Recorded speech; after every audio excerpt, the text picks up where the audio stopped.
Hi everyone, welcome to Grazia. I'm Chef Sanjana from Folie. I'm doing a special recipe today from Folie. This is one of our crowd pleasers and also something which is really dear to my heart. It's the salted caramel buttercream macarons. So have fun and stay focused so we can show you how to do it.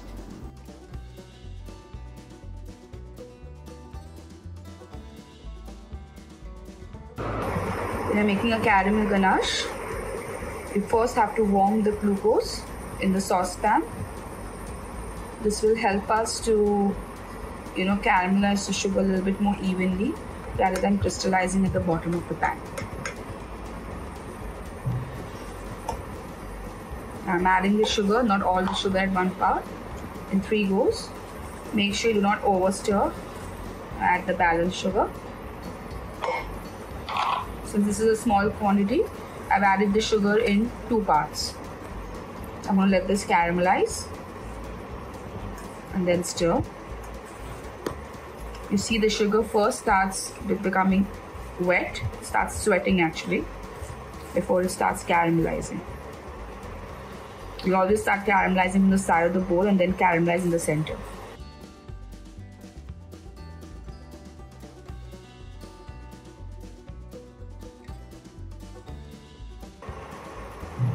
You can see it's starting to smoke up a little bit. It's also quite liquid.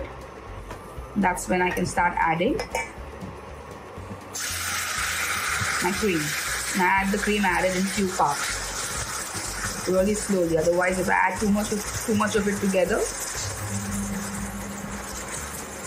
it will splatter everywhere and it's quite warm. You can also take your whisk and give it a stir to make sure that there's no caramel that is sticking on the bottom of the bowl. Now we have the caramel cream that's kind of semi-cooled and it's still a little lukewarm. It's not as hot as when it was caramelized.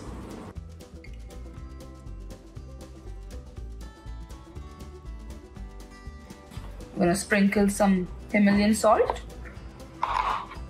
About a gram, not more. I'm going to stir it out and that's it. I'm going to pour this out in a pan to cool it.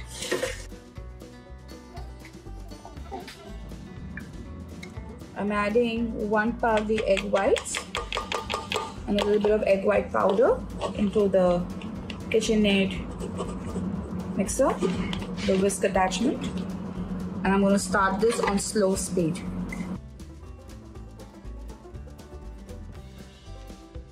Taking the water in a saucepan, I'm adding all the sugar that we have for this recipe. And we're going to make a sugar syrup. I'm going to warm this up at soft ball stage.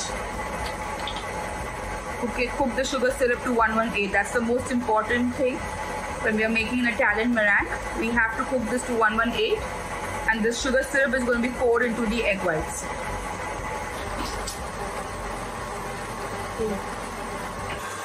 So the sugar syrup has reached 115.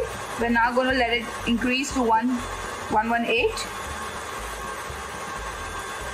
At this point of time, if you want to increase the speed of your hand beater or the KitchenAid to fluff up the eggs to make it soft peak, yes you can. Use the speed of the KitchenAid when we're adding the sugar syrup. You can see my eggs are nice and fluffy. Always at the side of the pan.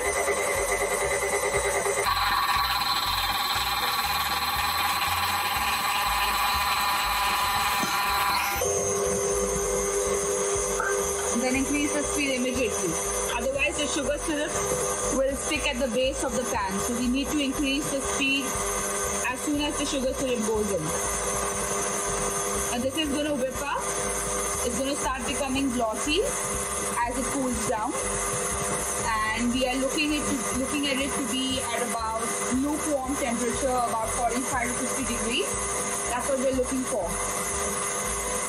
So we're going to come back to this. And now we're going to mix our almond powder and icing sugar with the balanced egg whites along with the color for the macaron.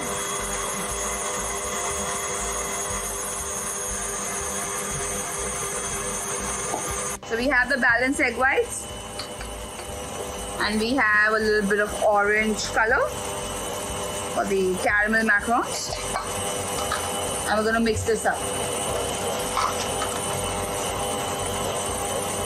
So when we are mixing in, we have to be very careful about how we mix it. We don't want to be very rigorous. We just want to incorporate the egg whites into the almond powder and the icing sugar. Almond powder can be almond flour. It's actually blanched. It's not with the skin. And you can get this at a great or any good quality, nut vendor or a dry fruit store. You can also make this at home by blanching the almonds overnight and then drying the almonds down in the oven at around 90 degrees and then making it into a powder with the icing sugar and then sieving it out. You can see the lovely color. I didn't have to add too much of the orange color. It's a water-based color. You can also add gel colors if you like.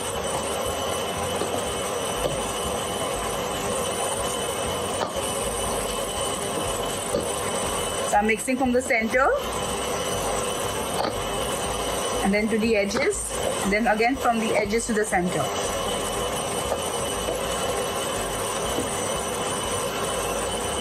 This process is known as macaronage. Macaronage in French. You can look at the meringue right now, guys. It's nice and glossy. It's satin. It's also developed great ribbons. And I think it's more or less done. It's about lukewarm. I'm touching the bottom of the bowl to get to know it should be just a little bit higher than your body temperature. So I'm happy with this and I'm going to stop the machine right now. And stop whisking. Looking for a peak like that. Yeah. I'm going to take roughly 1/3 of the meringue and start mixing again from the edges of the bowl into the sides, into the center, sorry. From the edges of the bowl into the center.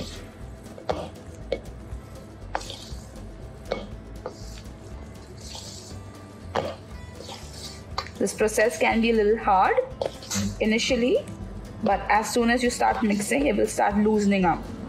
And that's what we're looking for. Take away all the excess meringue from the edge of the bowl. Important that you do not have too many meringue streaks. So I'm going to finish mixing this. You can also do this with a spatula or a bench scraper like me. I'm going to add some more meringue and do the same action again.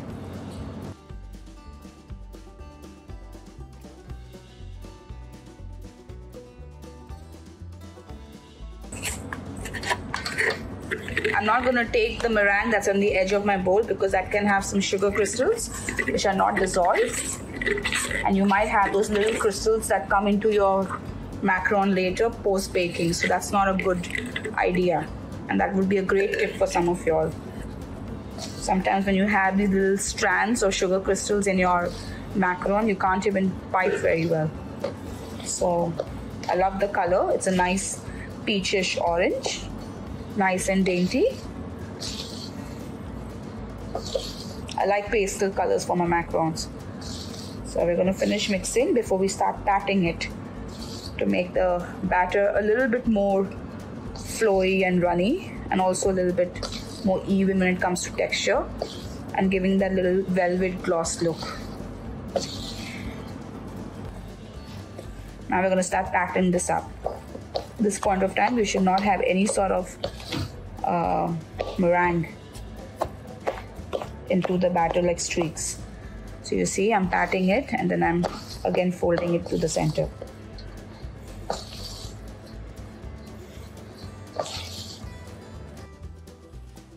Okay everyone, that's how we want our batter to be.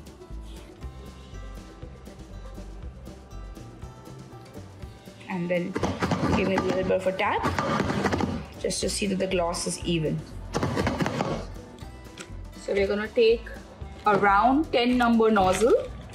There are many bakery craft supply stores that carry these nozzles as well. So it's a 10 round number nozzle, and I'm putting it into a piping bag.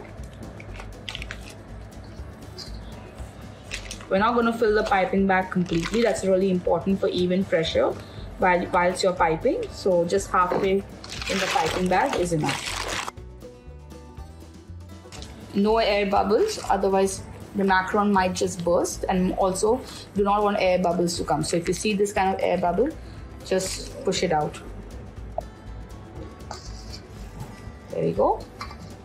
About 1 centimeter higher, and we pipe it approximately 4 centimeter in diameter, and we can count.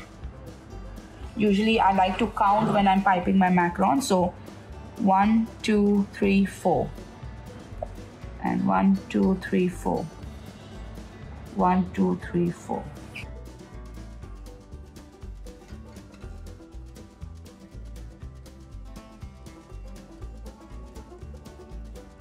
So everyone, the macaron is ready. It's kind of dried out. I dried it for roughly about 1 hour outside, and it needs to be dry to the touch but get glossy. So that's what we're looking for. We're going to be putting that into the oven.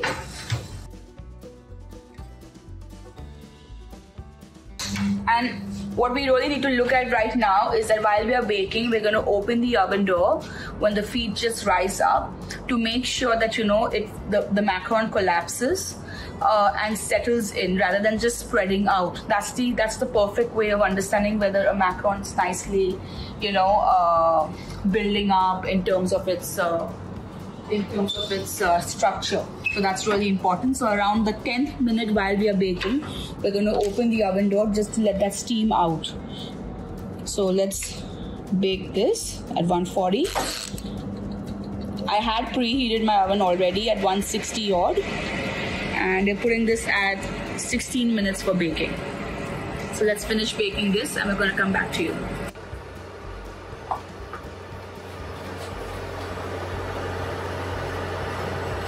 Everyone, the macarons are done. Before I do remove it, I'm just going to check if it's actually stable to remove and they're not moving.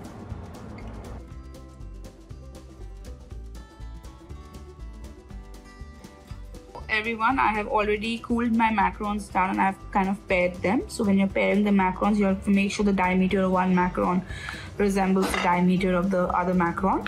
So that's how we kind of pair and we keep them aside. Once these are absolutely cool, it takes about 10 minutes to cool down. We can start piping our frosting. So you can see the elasticity in the ganache. Technically speaking, the macaron weight of the macaron shell should be equivalent to the weight of the cream that you actually add in.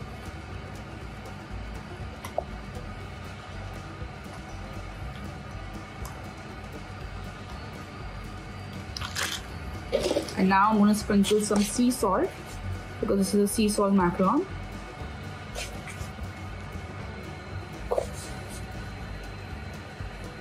This is just for that extra texture. And now we're going to close them up.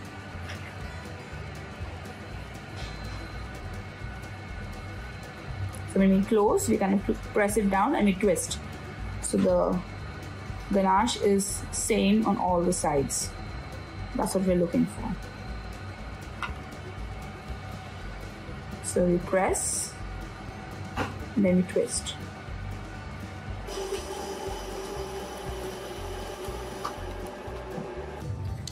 And now at this point of time, for those of you who want to do this on a commercial basis or are home bakers, there's another tip to this. We need to kind of mature these macarons, so the moisture of the macaron ganache can actually go into the macaron shell and make them a little soft in the center and chewy. If you have the macarons on the same day, it's not going to be, the shell is going to be really crispy and it's not going to be nice in terms of the texture. A good macaron needs to be soft and chewy in the interior part of it. and on the exterior it needs to be a little just a little crispy. So that's what we're looking to do.